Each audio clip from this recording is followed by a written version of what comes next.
খেলার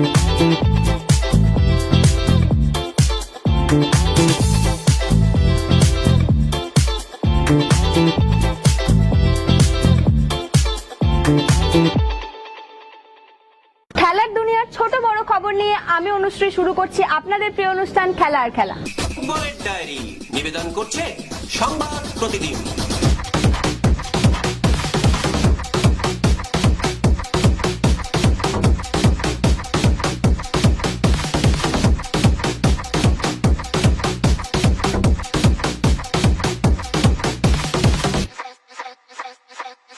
এবারকার ISL football দেখতে দেখতে 7টা ম্যাচ খেলে ফেলেছে মেহেরাজউদ্দিনের মোহামেডান, কিন্তু চরম দুর্ভাগ্য তাদের। মোটামুটি ভালো খেলেও এখনো পর্যন্ত সমস্ত ম্যাচই হারতে হয়েছে, ফলে একটা পয়েন্টও ঘরে তুলতে পারেনি তারা। ঠিক এই অবস্থায় আগামীকাল ম্যাচ খেলতে তারা মাঠে নামছে। কাল তাদের প্রতিপক্ষ 6 ম্যাচে 5 পয়েন্ট ঘরে তোলা ও 11 নম্বরে থাকা ওড়িশা এফসি।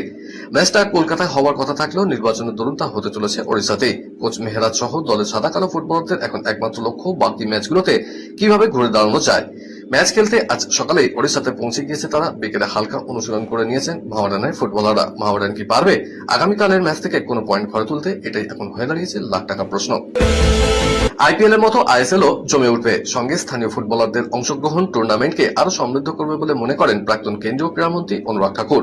তিনি বলেন, हर लीग सफल इनिशियली नहीं हो पाती, कई बार ज्यादा समय भी लगता है। आपके लोकल खिलाड़ी कितने प्रतिभावान है उसके ऊपर, लोकल सिस्टम्स के ऊपर बहुत कुछ निर्भर करता है। एक अच्छा प्रयास हुआ है। मुझे लगता है फुटबॉल में अभी भी वो क्षमता है कि भारत दुनिया के सबसे बड़े देशों में से बन सकता है, जितना प्रेम फुटबॉल प्रेमी करते हैं फुटबॉल के लिए। क्रिकेटेर डायरी।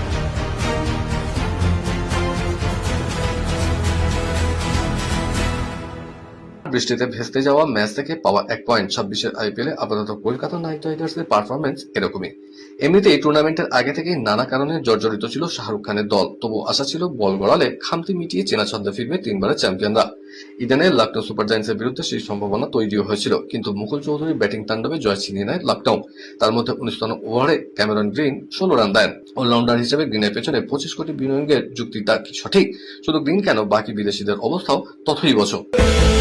বাংলা নববর্ষের প্রথম দিনে উল্লসিত হওয়ার মতো খবর এলো বিলেত থেকে। 2026 সালের সংস্করণ উইজডেন মালমানকে বর্ষসেরা ক্রিকেটার হিসেবে 4 জন ভারতীয় ক্রিকেটারকে মনোনীত করেছে। এই 4 জন ক্রিকেটার হলেন শুভমান গিল, রবীন্দ্র জাদেজা, ঋষভ পান্ত এবং মোহাম্মদ সিরাজ। এর আগে যে কয়েকজন ভারতীয় ক্রিকেটার এই সম্মান পেয়েছেন, তখনও দ্বিতীয় কোনো ক্রিকেটারকে সেরা হিসেবে মনোনীত করা হয়নি।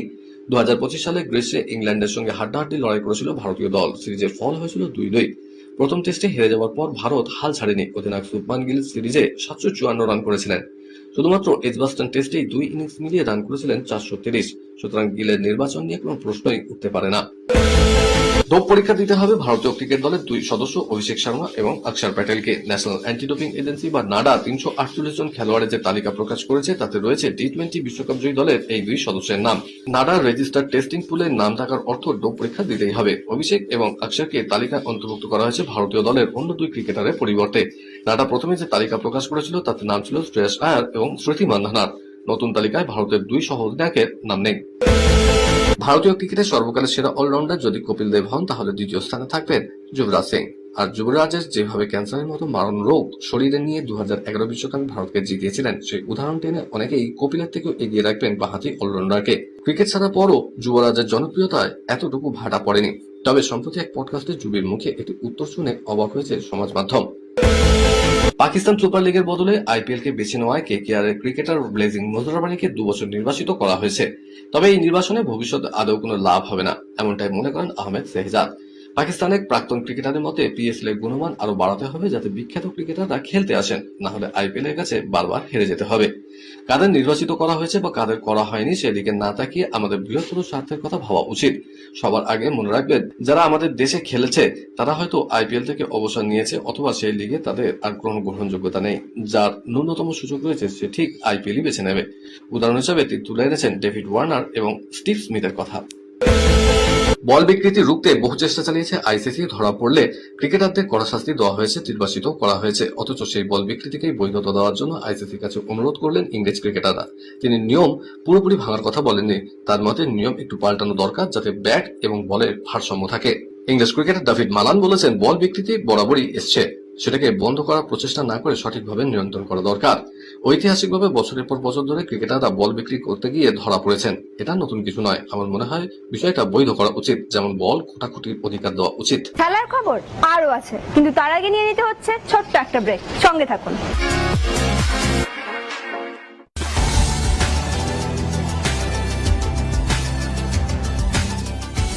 কেআরকে নিউজ মিডিয়া প্রযোজিত সাপ্তাহিক বিনোদন অনুষ্ঠান বিনোদন.com দেখুন প্রতি শনিবার ঠিক রাত 10:25 আপনাদের প্রিয় চ্যানেল মিশনে।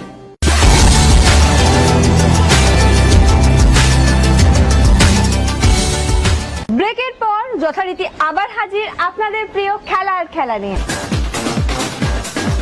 বিদেশের ডায়েরি। ফুটবল বিশ্বকাপের দলে নেইমার থাকবে কিনা তা নিয়ে রোজই আলোচনা হচ্ছে বিভিন্ন মহলে। কোচ কার্লো আনচেলত্তি তাকে ফিটনেসের উন্নতি করার কথা আগেই জানিয়েছিলেন। নেইমার নির্বাচন এবার ঢুকে পড়ল রাজনীতির অন্দরমহলেও। এক আলাপচারিতায় ব্রাজিলের প্রেসিডেন্টকে আনচেলত্তি জিজ্ঞাসা করে বুঝলেন যে নেইমারকে দলে নেওয়া উচিত কিনা। সম্প্রতি ব্রাজিলের প্রেসিডেন্ট লুলা দা সিলভা একটি মন্তব্য বিষয়টি প্রকাশ্যে এসেছে। লুনা বলেছেন, আনচেলত্তির সঙ্গে কথা বলার সুযোগ হয়েছিল। উনি আমাকে জিজ্ঞাসা করেছেন নেইমারকে কি দলে নেওয়া উচিত।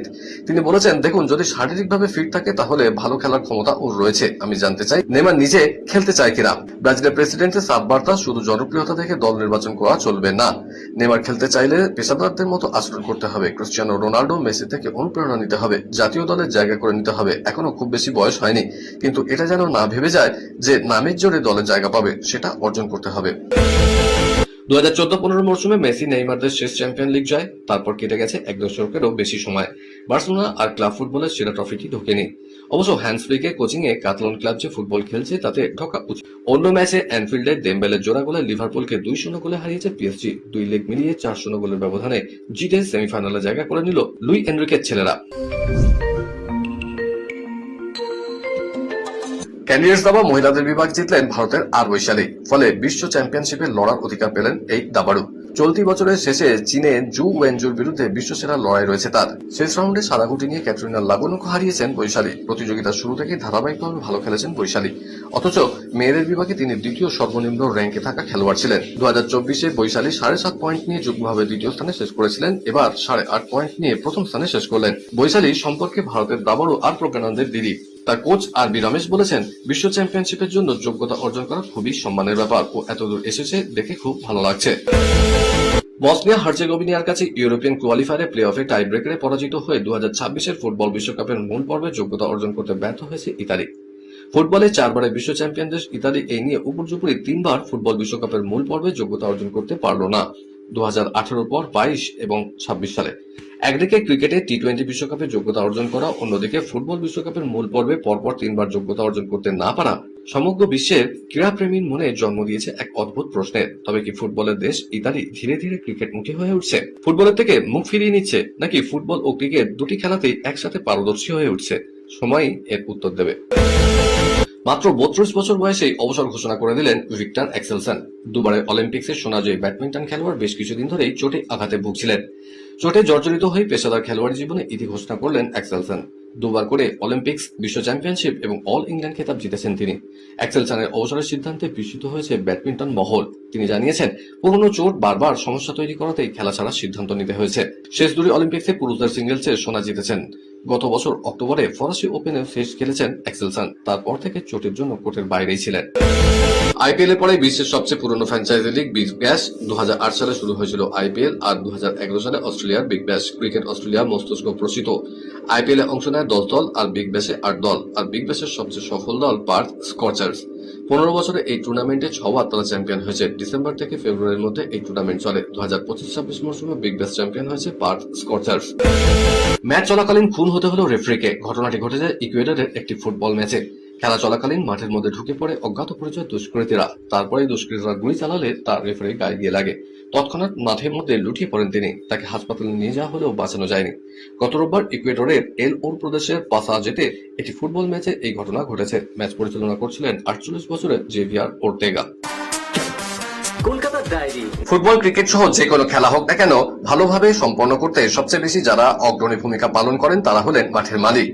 গতকাল বাংলা নববর্ষের প্রথম দিনে ময়দানে কাস্টমস তাঁবুতে ময়দানের মোট 72 জন মালিকে ভারতীয় ফুটবল ফেডারেশনের তরফ থেকে সম্বর্ধনা জানানো হলো। ফেডারেশনের পক্ষ থেকে হাজির ছিলেন কল্যাণ চৌবে, আর বিশেষ অতিথি রূপে উপস্থিত ছিলেন প্রাক্তন কেন্দ্রীয় ক্রীড়ামন্ত্রী অনুরাগ ঠাকুর। ক্লাবে প্রবেশ করে প্রাক্তন ক্রীড়ামন্ত্রী মালিদের সঙ্গে পরিচিতি বিনিময় করেন। ফেডারেশন ও ক্লাবের তরফ থেকে তাকে উত্তরীয় পুষ্পস্তবক ও মেমেন্টো দিয়ে বিশেষ সম্মান জানানো হয়, আর কাস্টমস ক্লাবের পক্ষ থেকে কল্যাণ চৌবেকে বিশেষ সম্মান জানানো হয়। বিশেষ অতিথিদের হাত দিয়ে মালিদের উত্তরীয় পরিয়ে তাদের হাতে মিষ্টি ও ছাতা তুলে দেওয়া হয়। আজ তবে এ পর্যন্তই থাক, আবার দেখা হবে আগামীকাল ঠিক এই সময় এই চ্যানেলে। শুভরাত্রি।